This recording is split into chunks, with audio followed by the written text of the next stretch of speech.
시작합시다. 자, 오늘 이제 강의명은 실전 연습이라고 해가지고 대략적으로 뭐 듣고 오신 분도 있고 그냥 읽어보고 오신 분들도 있을 건데 조금 이따가 진행할 건데 요 시간 제한을 두고서 문제를 이제 풀이를 여러분들 시킨 다음에 인강 들을 때도 마찬가지예요. 먼저 자기가 설정한 시간에 맞춰가지고 문제 풀이를 하고 그 다음에 약간 복귀하시고 난 다음에 강의를 들으시면은 조금 더 도움을 받을 수가 있을 겁니다. 그리고 진행에 앞서가지고 일단 이제 몇 가지 마지막 강의에 해당하는 약간의 필수적인 잔소리 이런 거 조금만 얘기하고 그리고 이제 오늘 어떻게 할지 또 진행하는 거 마무리해가지고 정리하도록 하겠습니다. 자, 우선은 완전 파이널이기 때문에 이번 강의 목표 중에서도 뭐 주된 내용 중에 하나이기도 하고 여러분들 이제 물리 같은 경우에는 시간 연습을 꼭 하셔야 돼요.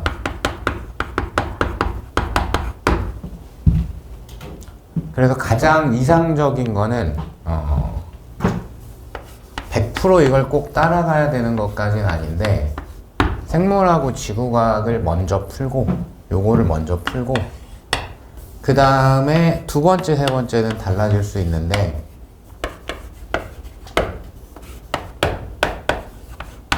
실제 시험장에서 요 순서로 풀어보시는 거를 추천을 드립니다. 당연히 대부분은 이렇게 모의고사 등을 연습하고 있을 거라고 생각을 해요. 단 여기는 내가 이제 화학이 이제 중요하죠. 화학에다가 비중을 어느 정도 뒀냐에 따라 가지고 화학에 배정된 시간을 굉장히 줄여놨다. 화학을 먼저 풀고 물리를 풀 수도 있는 거고 비등비등하다.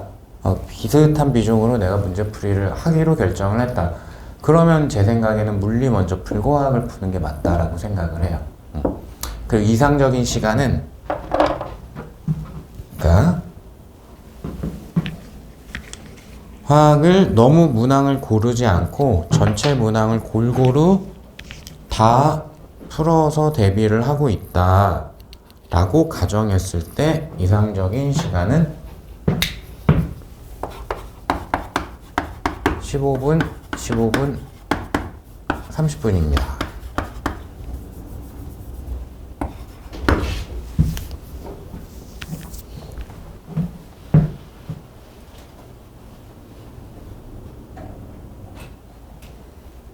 그리고 소극적인 추천으로는 생물지구학을 15분 내외로 끊고 여기서 요 생물지구학에 대해서는 마킹도 했으면 좋겠어요. 마킹 해놓고 물리학 풀이를 들어갔으면 좋겠어요.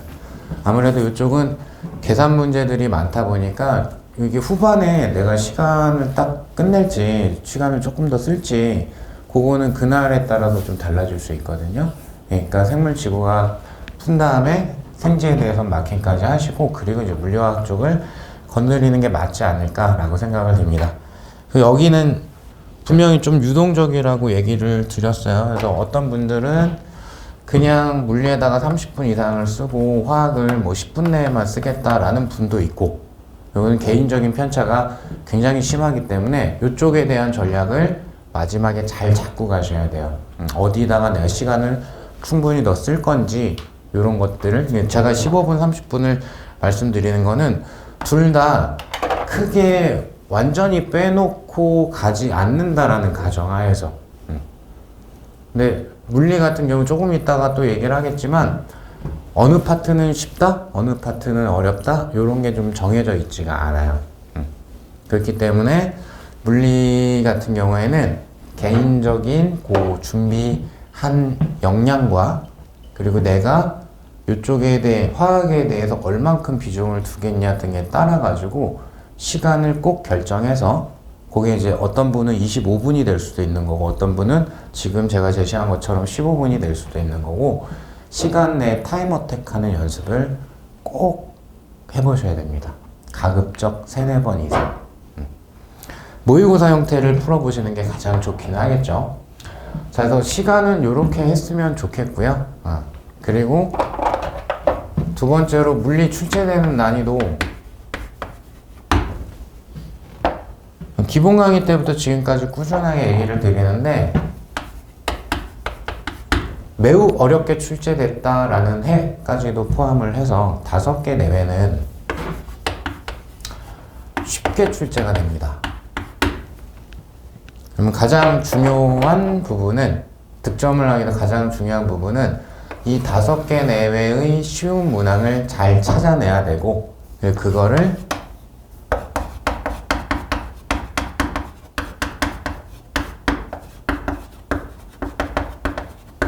절대 너무 급하게 풀지 말고 느려도 괜찮은데 정확하게, 여기서 득점률을 확 올려놔야 돼. 거의 100%에 가깝게. 이게 안정적으로, 안전빵이라고 그럴 뻔했네.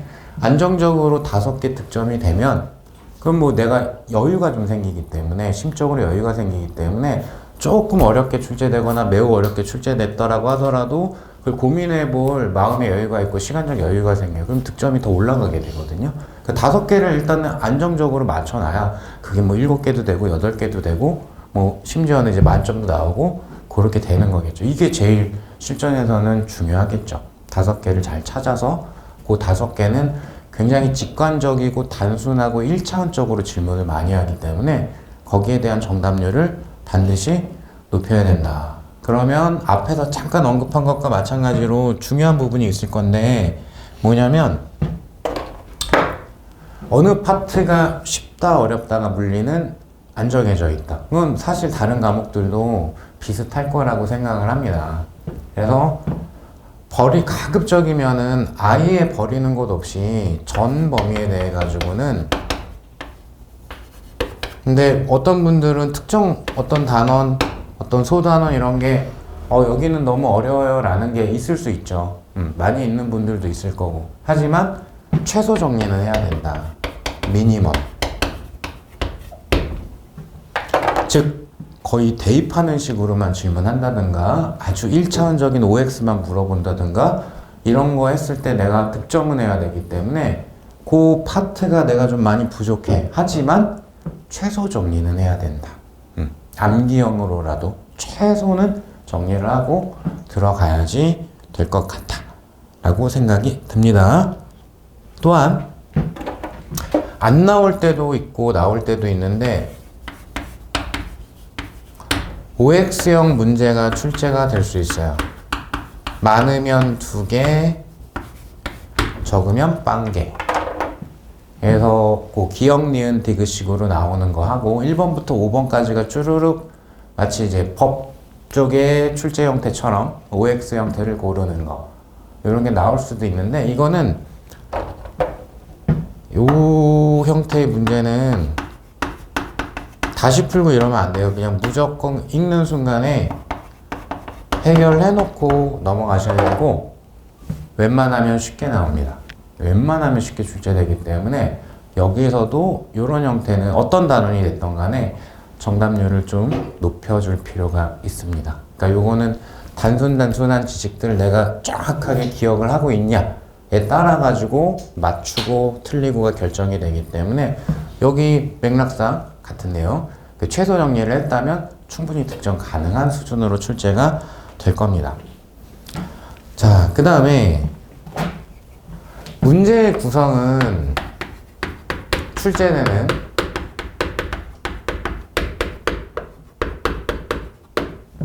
앞쪽에 세문항은 역학이 출제가 되고요. 그리고 또 중간에 세문항은 전자기하기 출제가 되고요. 요 사이에 한 문항 들어갈 수 있고, 또는 전자기학 다음에 한 문항 들어갈 수도 있고, 여기에 2개 들어갈 수도 있고, 여기 2개 들어갈 수도 있고, 요 사이에 들어가는 게 파동과 연력학입니다.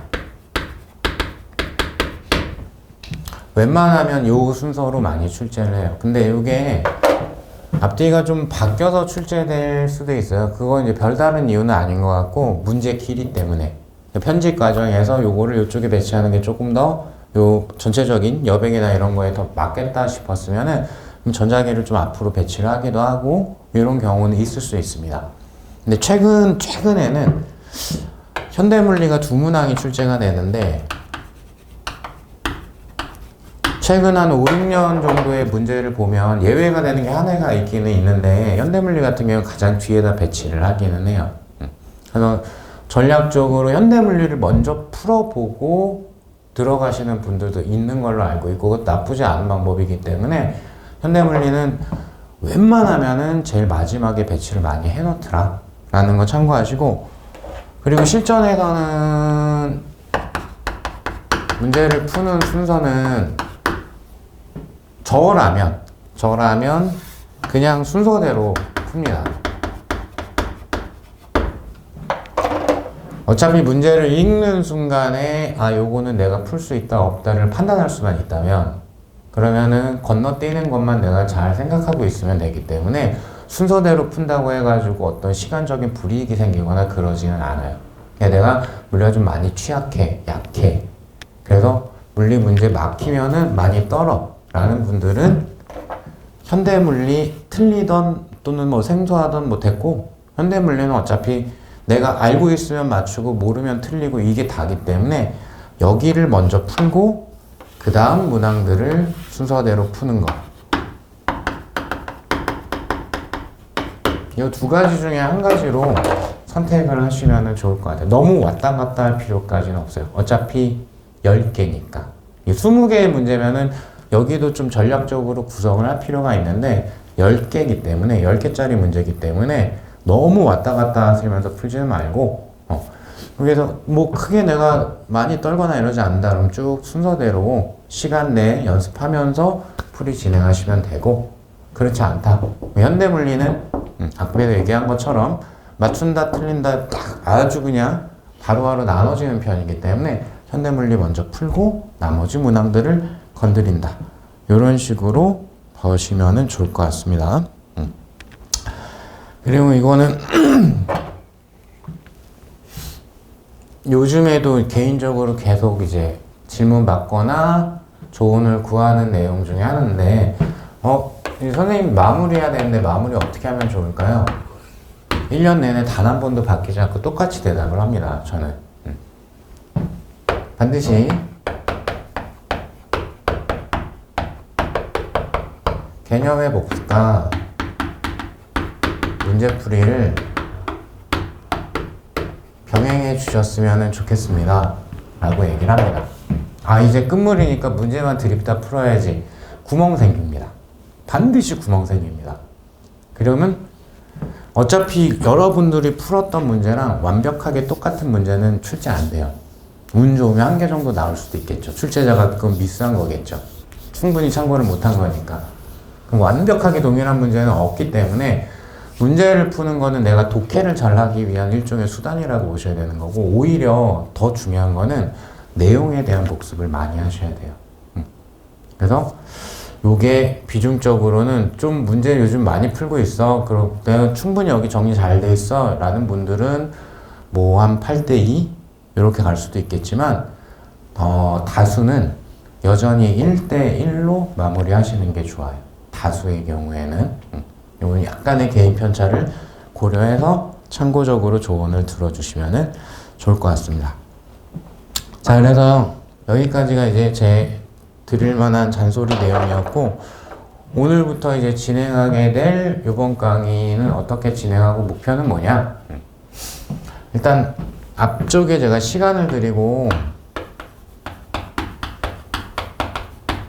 문제풀이 실전처럼 연습을 하실 겁니다. 시간은 일단 1단계로는 15분을 드릴 거예요. 인강으로 들으시는 분들도 마찬가지예요. 15분을 먼저 설정을 하시고 15분 내에 독해를 마무리를 한다? 최소한 전체 문항에 대해서 풀릴 수 있는 것도 있고 안 풀리는 것도 있고 좀 달리겠죠. 그죠? 안 풀고 넘어간다고 하더라도 문제를 정확하게 읽은 다음에 이게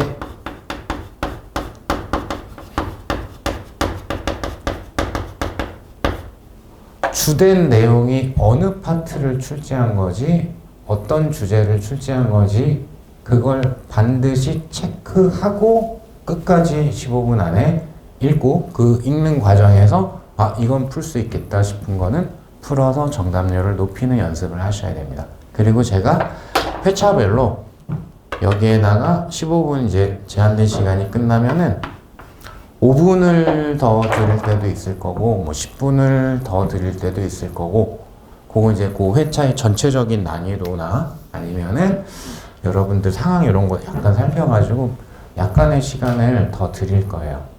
그래서 요 플러스 알파 되는 시간까지 해가지고 마무리를 해 주시면 됩니다. 그리고 이제 잠깐 쉬는 시간을 갖고 강의 진행을 하겠죠. 아무래도 파이널이기 때문에 너무 생뚱맞은 거는 좀 많이 배제하고, 그래도 좀 출제될 확률이 많이 높거나 자주 출제되었거나 이런 거 위주로 해가지고 4회분을 구성을 했어요. 거기는 좀 자주 나오거나 중요한 파트들이 많이 있기 때문에 거기에 대해서 간략한 정리, 약간의 스킬적인 부분들, 이런 것들을 첨언을 해가지고 강의를 진행을 할 예정입니다. 인강 들으시는 분들도 이 골격을 그대로 따라가 주시면 좋을 것 같습니다. 이렇게 해가지고 할 거고, 그래서 우리가 이제 6시 30분부터 실강으로 치면은 10시까지가 강의 시간인데, 파이널 같은 경우에는 오늘은 제가 앞에 좀 떠든 게 있어가지고 약간 시간을 쓰기는 했는데 좀 많이 일찍 끝나요. 10개에 대한 문제풀이 강의를 진행을 하기 때문에 그래서 뭐 10시 뭐 다 돼가지고 끝나거나 이러는 경우는 없을 겁니다. 그래서 좀 강의는 일찍 끝난다 라는 것도 알고 계시면 될 것 같네요. 자, 그러면 촬영을 잠깐 끊고요.